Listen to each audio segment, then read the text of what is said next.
Psalm 46 makes a big claim. We will not fear, though the earth should change. And the earth sure is changing. Fertile land, water levels, what the weather is like, which species are surviving, they all point to major earth changes. We've known about that for decades, but we're watching the impact of those changes in real time now. In addition to the world, our communities and our churches and our families are changing, and so are we.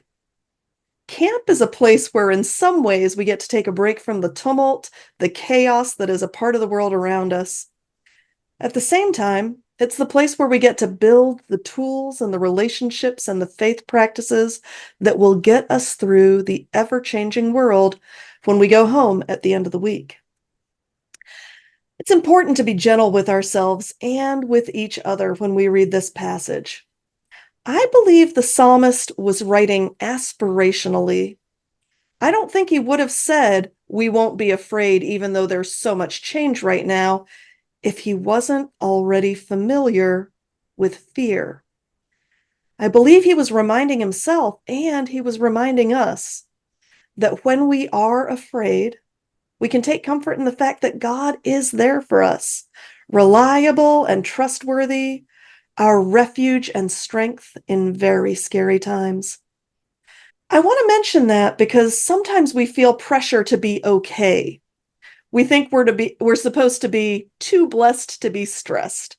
Or we might even think if someone else is struggling, it's because they're not trusting God enough.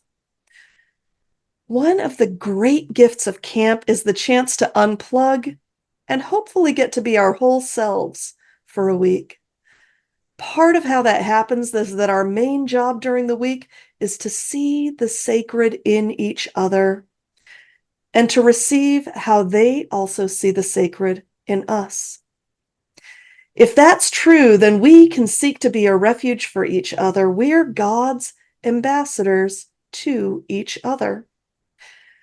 And part of how God shows up in us and for us is accepting us exactly as we are in this moment.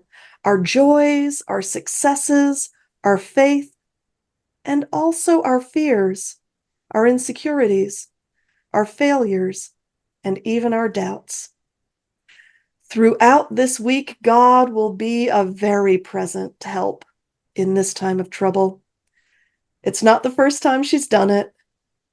I suspect by the end of the week, we'll have learned how God can work through us and with us to create good amidst all the change.